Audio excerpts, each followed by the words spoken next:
Good evening, everyone. Today I am back with 4 true Alaskan horror stories. Before we start, make sure to like and subscribe to the channel and leave a comment with where you're from and what time you're watching, so YouTube will keep showing you stories like this. Now, let's begin. I've driven the Dalton Highway more times than I can count. 23 years hauling fuel to Prudhoe Bay, and I thought I'd seen everything that road could throw at me. Whiteouts, black ice, caribou herds that appear out of nowhere. But what happened last February, I still can't make sense of it. It was a routine run. Left Fairbanks just after noon, which meant I'd be driving the bulk of the haul in complete darkness. That's winter above the Arctic Circle. The sun barely scratches the horizon before it gives up. By the time I passed Coldfoot, it was just me, my headlights, and 400 miles of nothing. I saw the car around mile 210 just past Sukakpak Mountain, a sedan, dark color, maybe black or deep blue, hard to tell in my passing lights. It was pulled off on the shoulder, no flashers, no emergency markers, no tracks in the snow around it either, which I noticed but didn't think much about. Sometimes the wind up there erases tire marks in minutes. I didn't stop. You don't stop on the Dalton unless you absolutely have to. But I did grab my radio and report it to dispatch. Vehicle on the shoulder, looked abandoned. They should send someone to check it out when the weather cleared. The thing is, I saw it again. Mile 287 just south of Galbraith Lake. Same car, same dark paint, same position, angled slightly onto the shoulder like someone had pulled over in a hurry. I slowed down this time, my rig's air brakes hissing in the cold. Looked at my odometer, looked back at the car in my mirrors as it disappeared into the darkness behind me. 77 miles from the last one. My hands felt cold on the wheel, even with the heater blasting. I told myself it was a different car. Had to be. Same make, same color, coincidence. People break down on this road. It happens. But there were no tracks in the snow around this one either. And the wind hadn't been strong enough to erase them. Not that night. The snow lay smooth and undisturbed, right up to the vehicle's tires. I radioed dispatch again. My voice sounded thin, and I had to clear my throat twice. The dispatcher asked if I was okay. I said I was fine, just tired, and gave him the new location. He said he'd make a note of it, but they probably wouldn't get anyone out until morning, too dangerous at night. Mile 341, Atigan Pass. There it was again. I stopped this time, put the rig in neutral and just sat there, engine rumbling, watching the sedan in my headlights. The wind had picked up, pushing sheets of loose snow across the road in ghostly patterns. The car sat there, door facing away from me, absolutely still. I counted in my head, 54 miles from the last sighting, 3 times now. Same vehicle. My mouth had gone dry. I kept swallowing, but it didn't help. The rational part of my brain was scrambling for explanations. Maybe it was being towed and someone kept stopping. Maybe my odometer was broken. Maybe I was more exhausted than I realized and losing time somehow. But I knew what I was seeing. I radioed dispatch and told them I was going to check on the vehicle. The dispatcher advised against it. Protocol is to stay with your rig, wait for support. I didn't respond. Just grabbed my flashlight and my emergency kit and climbed down from the cab. The cold hit me like a physical thing. 40 below, easy. The kind of cold that makes the inside of your nose freeze when you breathe. My flashlight beam cut through the darkness as I approached the sedan, my boots crunching on the packed snow. No footprints, none. Just my own trail behind me and that pristine windswept snow all around the vehicle. I walked around to the driver's side, and that's when I saw it.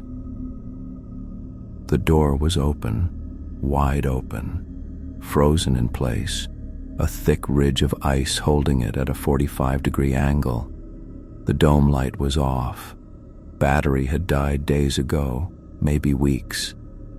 My flashlight played across the interior. Keys still in the ignition. A coffee cup in the holder. Contents frozen solid. No personal items. No wallet, no phone, no registration visible.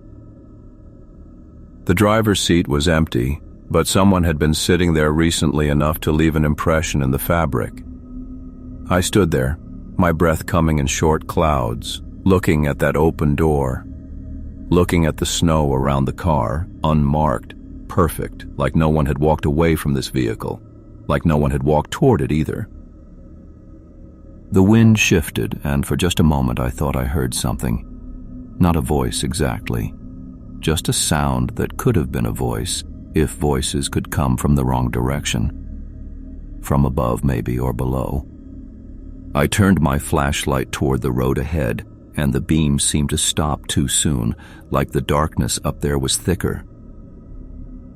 I walked back to my truck faster than I'd walked away from it, climbed into the cab and locked the doors, which I'd never done before in 23 years of driving, got on the radio and told dispatch I was continuing north, that the vehicle appeared abandoned, that someone needed to investigate immediately. The dispatcher asked if I'd seen anyone. I said no. I passed that car twice more before I reached Dead Horse. Mile 389, mile 402. Each time, the driver's door was still open. I don't drive the Dalton anymore. Took a transfer to the Seward routes, even though the pay's worse. My supervisor asked why, and I told him I needed a change of scenery. He accepted that. But sometimes, when I'm driving at night and I see a car pulled over on the shoulder, I check my mirrors. Just to make sure it doesn't follow me.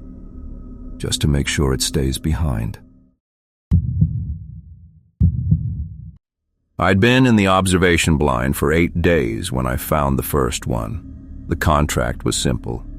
Document wolfpack behavior near Denali for a month, alone, completely off-grid. I'd done harder assignments. The blind was insulated, well-stocked, and positioned with a clear view of the valley. Perfect conditions.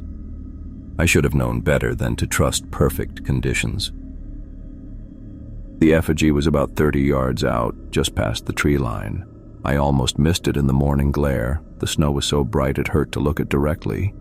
But there it was, human-sized, maybe 6 feet tall, constructed from pieces of driftwood and what looked like bleached branches. Arms extended straight out to the sides. Head tilted at an unnatural angle. Facing away from me, toward the mountains. I watched it through my telephoto lens for 20 minutes. It didn't move. Didn't sway in the wind. The craftsmanship was meticulous. Whoever built it had lashed the joints together with what appeared to be sinew or cord. Each piece fitted perfectly against the next. I told myself it was some kind of territorial marker.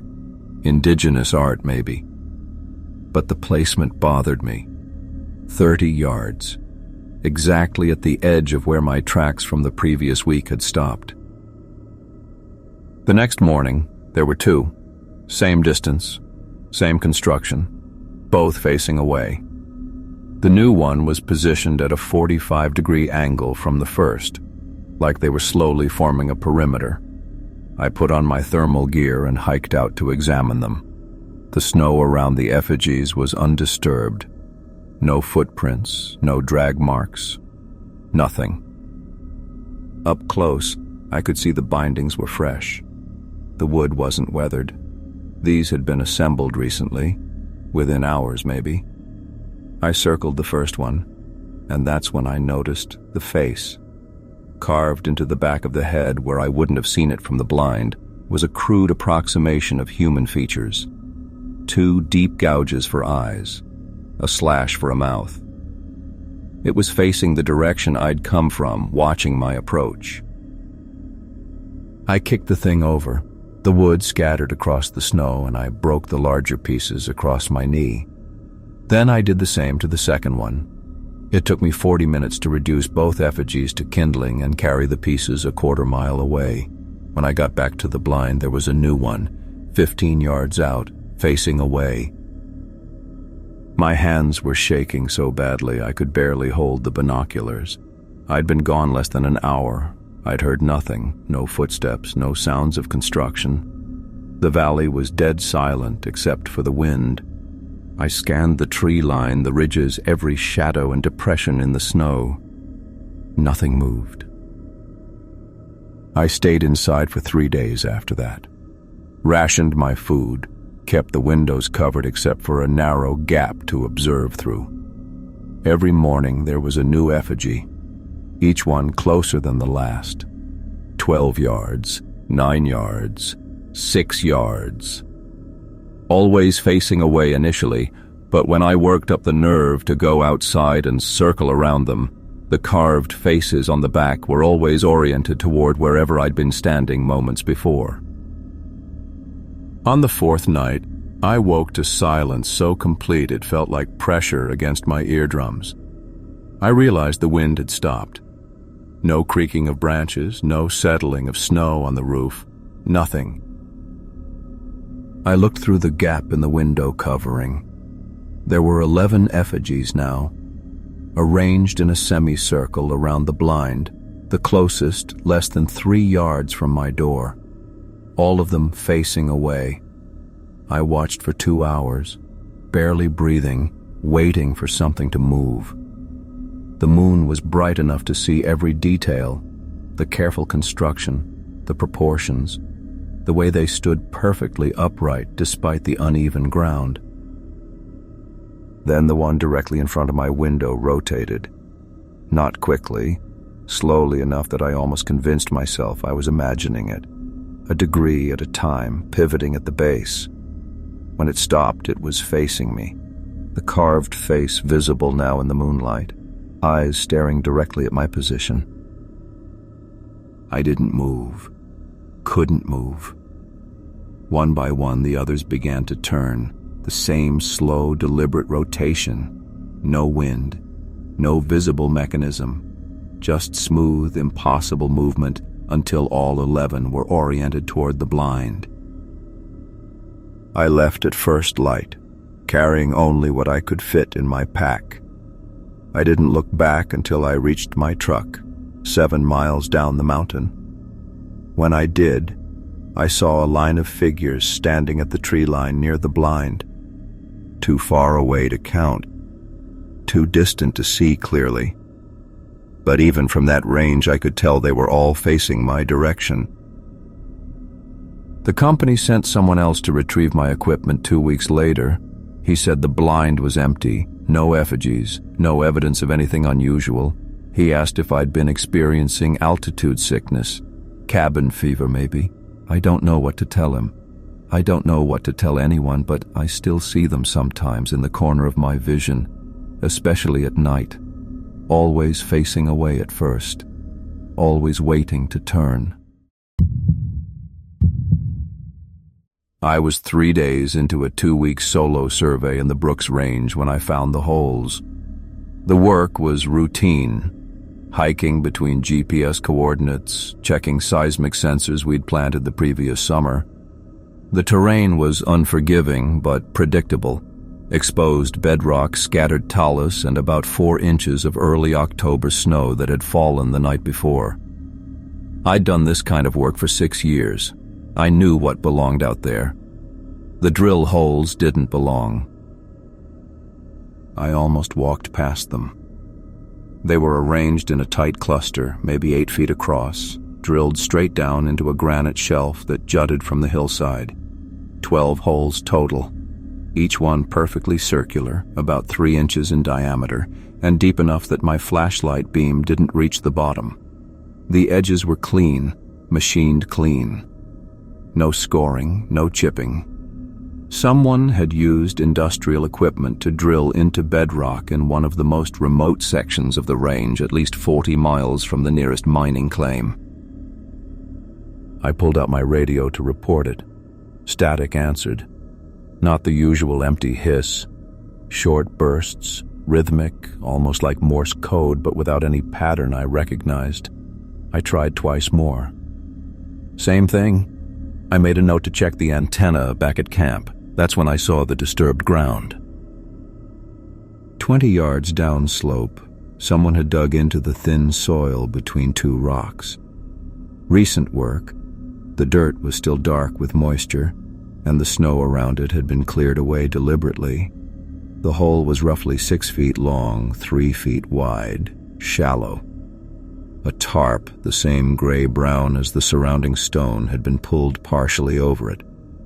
I didn't want to look underneath. My hands were already cold, but they went colder as I crouched beside it. I lifted one corner of the tarp. Dark fabric, the shoulder of a jacket maybe, the color of dried earth. I let the tarp drop. My breath came faster than the altitude required. I backed away slowly, eyes on the ground, looking for boot prints, tire tracks, any sign of how someone had gotten equipment up here. The only tracks in the fresh snow were mine. I returned to camp and tried the radio again. Same static, same rhythmic bursts. I switched frequencies. Nothing changed. I checked my GPS unit. Working fine. Position verified. I wasn't lost. I wasn't disoriented. But standing there in the failing light, looking at the marker flags I'd planted that morning to denote my survey route, I felt something fundamental shift in the space around me. One of the flags had moved. I'd placed 6 of them in a straight line heading east from camp. Now the third flag was 15 feet south of where it should have been, planted firmly in the ground as if it had always been there. The snow around it was undisturbed. I spent that night sitting with my back against a rock, headlamp off, watching the darkness. The temperature dropped to maybe 20 degrees. I didn't make a fire.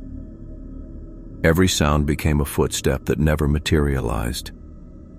Around 2 in the morning, I heard something moving through the rocks above camp. Steady, deliberate movement. Not the scrabble of an animal. It stopped whenever I turned my head toward it. At first light, I broke camp.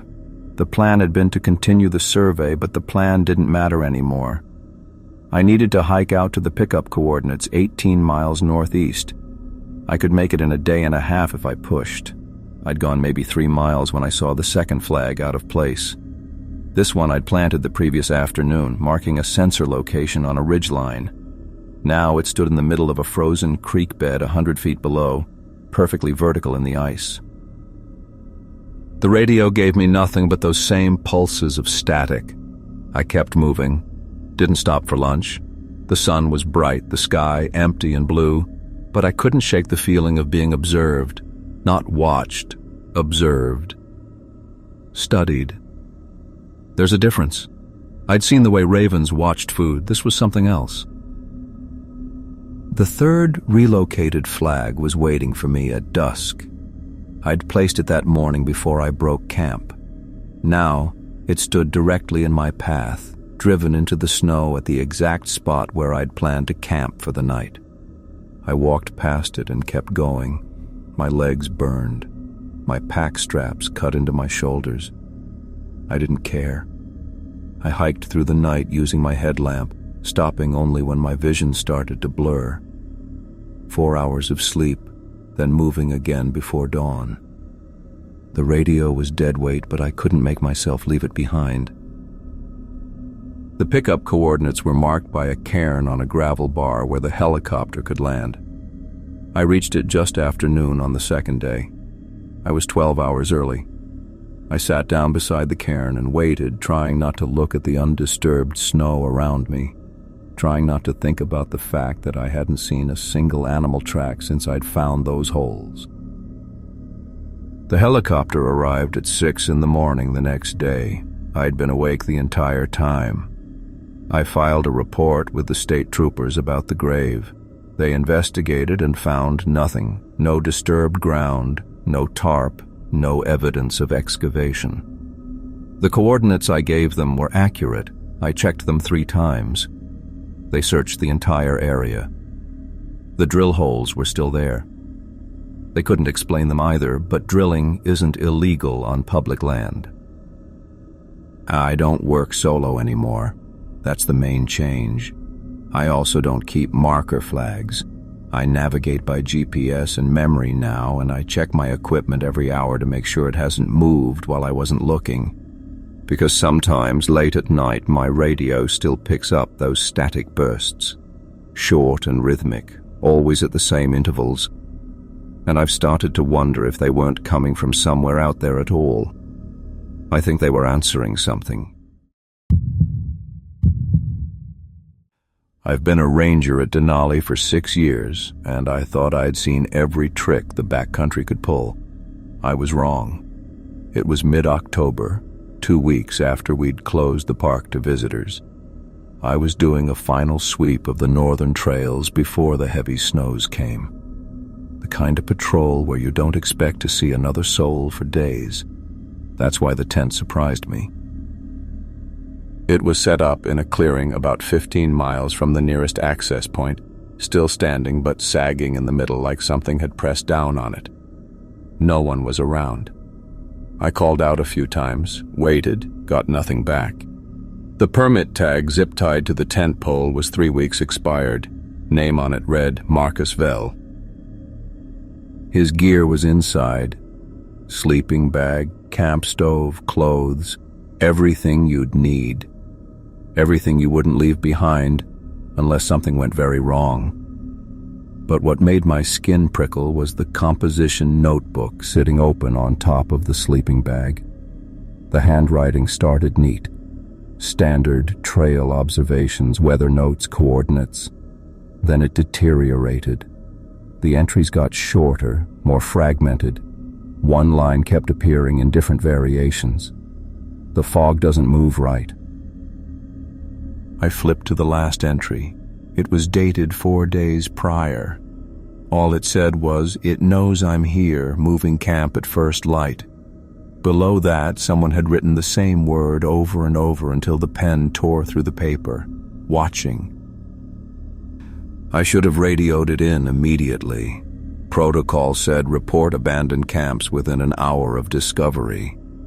But I was looking at the valley below, and that's when I saw it. A fog bank rolling up from the lowlands, thick and gray-white, moving upslope toward my position. Nothing unusual about that except for 2 things. 1, it was moving directly against the wind, and 2, it was October in Alaska. We don't get fog this dense this late in the season. I grabbed my radio. "Base, this is Walsh. I've got a potential emergency situation at the Teklanika Fork. Found an abandoned camp, expired permit, signs of distress. Requesting." The fog reached the tree line. The temperature dropped so fast I could see my breath between one word and the next. "Walsh, you're breaking up. Repeat last." I tried again, but the static was getting worse. The fog was maybe 200 yards out now, rolling between the spruce trees. I glanced down at my compass. The needle was spinning, not drifting, spinning in smooth, continuous circles like it was magnetized to something moving around me. "Base, my compass is malfunctioning. I'm going to need..." The static cut out entirely. Just dead air. Then, from somewhere inside the fog, I heard my name. It was faint, distant. A man's voice calling, "Ethan, Ethan, help!" I froze. There was no one out here. I was alone. I knew I was alone. The fog kept coming. It didn't roll or drift the way fog should. It moved with purpose, filling in the spaces between trees, flowing uphill like water in reverse. And then I heard it again. My name, but from a different direction this time. Then a third voice, younger, panicked. "Ethan, where are you?" I started backing toward my gear. The voices were multiplying now, overlapping, all calling my name from different points in the fog. Some sounded close. Some sounded like they were shouting from miles away. None of them sounded quite human. The pitch was wrong, the rhythm off, like someone imitating speech without understanding how it worked. The fog was 30 yards out. I could smell it now. Damp earth and something else, something organic and slightly sweet that made my throat tighten. I grabbed my pack and started moving east, upslope, away from the densest part of the fog. My hands were shaking so badly I almost dropped my radio. That's when I heard her. My ex-wife, Sarah. Her voice, exactly as I remembered it, calling my name with that specific inflection she used when she was scared. Sarah, who'd been dead for 2 years. I ran. I don't remember the next hour clearly, just fragments. The fog following me upslope, always exactly the same distance behind. The voices never getting closer or farther away. My radio hissing with static, then picking up pieces of conversations I'd had years ago, played back in warped, overlapping layers. At some point, I realized I could hear my own voice in there too, calling my name along with the others. The fog finally stopped at the ridgeline. I watched it sit there for 3 hours, pressing against some invisible barrier, until it slowly withdrew back down into the valley just before dawn. When I finally got a clear radio signal, I reported the abandoned camp. They found Marcus Vell's body 8 miles north of his campsite. He'd died of exposure, but the placement didn't make sense.